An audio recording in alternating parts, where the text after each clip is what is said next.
What's going on, guys? I'm Zach from the Lumios Post, where we talk about all things Pokemon, and today we're going to be talking about Egypt, but not our world's Egypt, but the Pokemon version of Egypt, and how we may be seeing this region pretty soon. Now, I don't think we'll see it in Gen 10, but I do think we could see it in Gen 11. I'm going to talk about where this is all coming from, all that fun stuff, why I think this could be the case, all of that. We're going to get into it.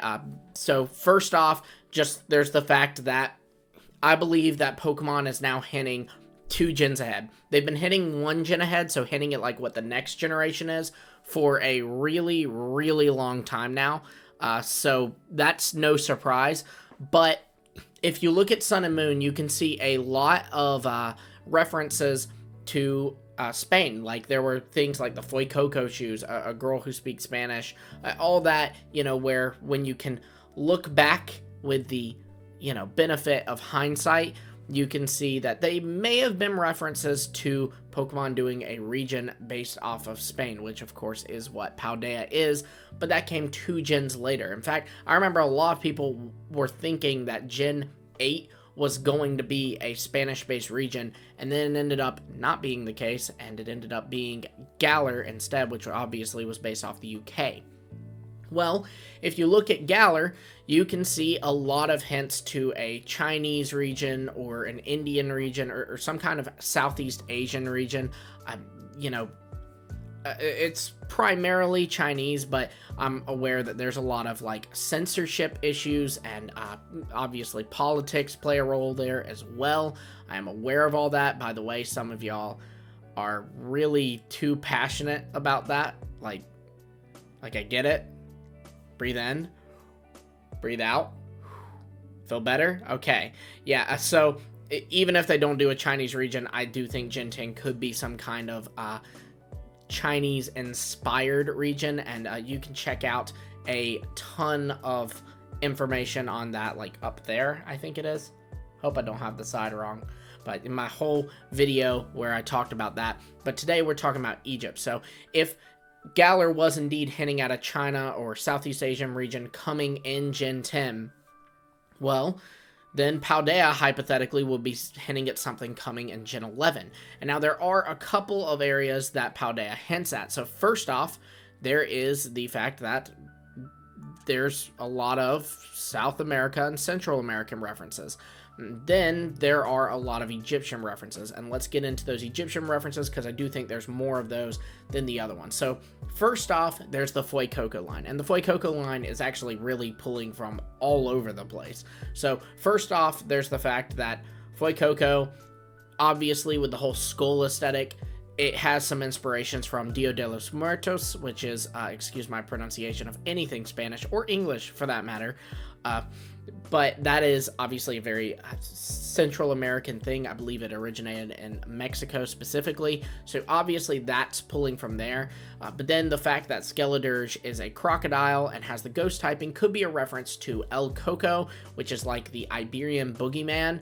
And while I did say Iberian, the only depictions of El Coco as a crocodile come from Brazil, so that would actually be pulling from Brazil, which of course is a South American country. But then there's the fact that this line is based off of a crocodile. Now, crocodiles, fun fact, actually are not in Spain. However, they are in Africa, and there's even been sightings of Nile crocodiles in the Iberian Peninsula, which is horrifying. I mean, that's a pretty long way. I know it's close to Africa, but at the same time, it's a long way for a crocodile to swim, and that's really scary. And if you don't believe me, well, then you're in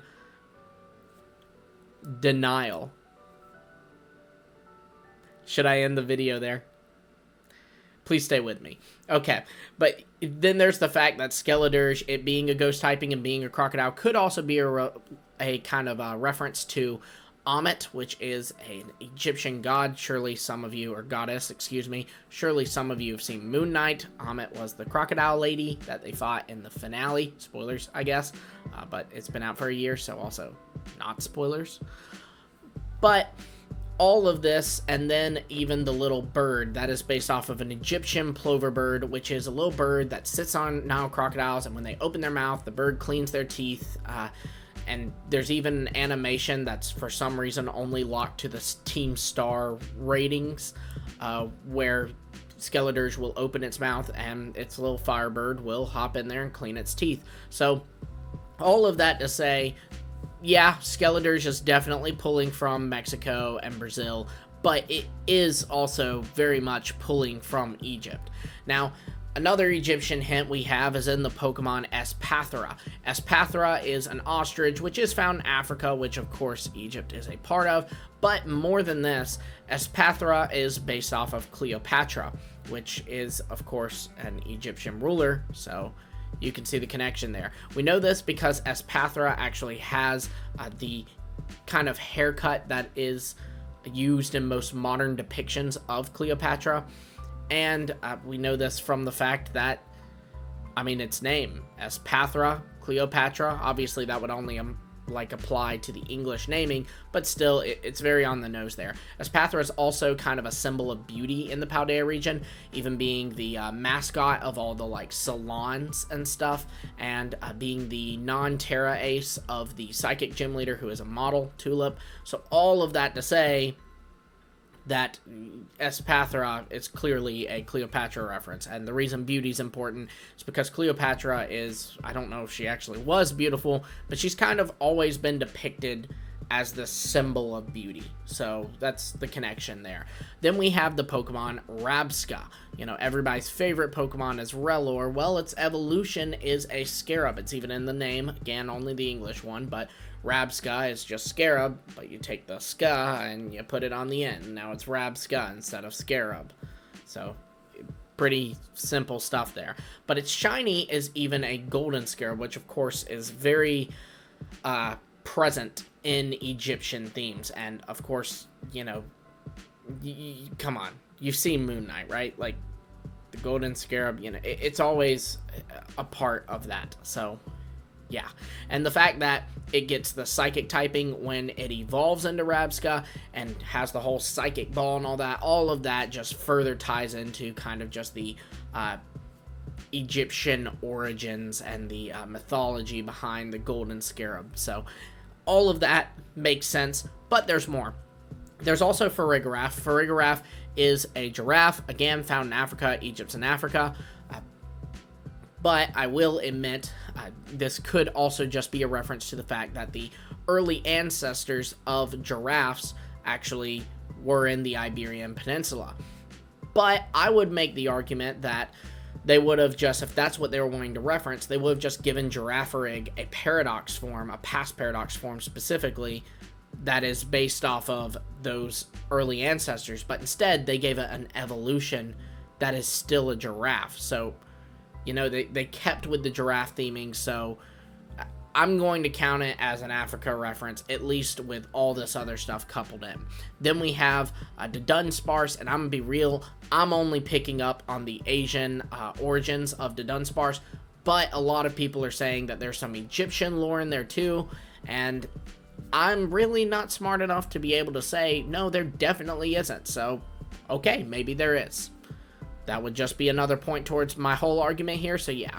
Now, there's no, heavy Egyptian themes or characters or hints other than these Pokemon, but I think that there could be down the road, and what I mean is, if you look at Sword and Shield, if we are to assume for a moment that Gen 8 did indeed hint at an India or China or Southeast Asian region for Gen 10, then you can see that in the base game of Sword and Shield, there really wasn't any hints. The one thing we had was the Pokemon Copperajah saying that it came from a faraway region. Now, the Copperajah is clearly an Indian elephant, and I will say Indian elephants can, of course, be found in India, but they can also be found in Southeast Asia and in China as well. So, it could have come from anywhere, but it was likely India as a reference to how, in the real world, Britain, colonialized India, so it was probably a reference to that, good old-fashioned taking over countries.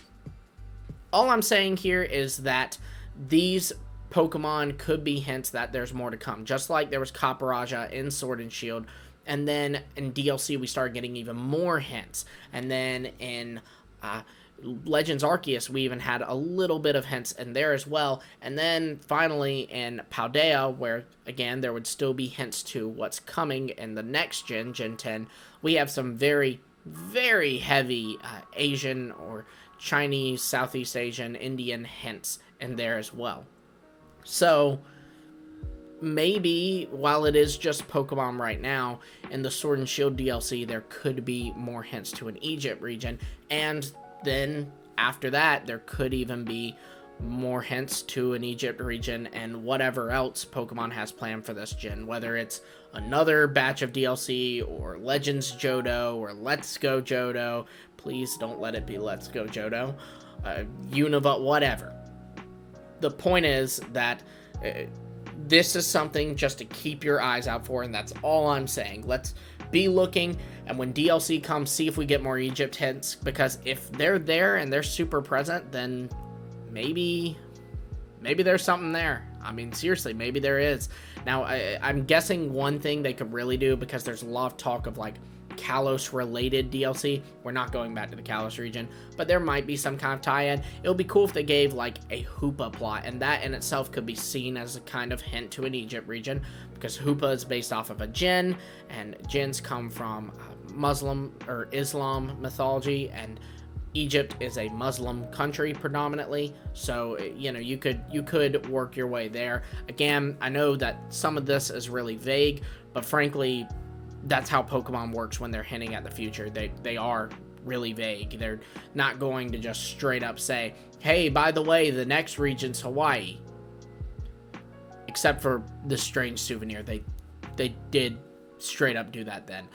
But yeah, let me know what you think of this in the comments below. Let me know if you would like an Egypt region. Would you like it to be somewhere else in Gen 10? All that fun stuff in the comments below. Be sure to also like, subscribe, and hit the bell for notifications so you don't miss all of our future Pokemon videos. If we get more stuff hinting towards an Egypt region, I'm going to cover it. And if we get stuff hinting towards a freaking region based off of, I don't know, Antarctica, I'll cover it.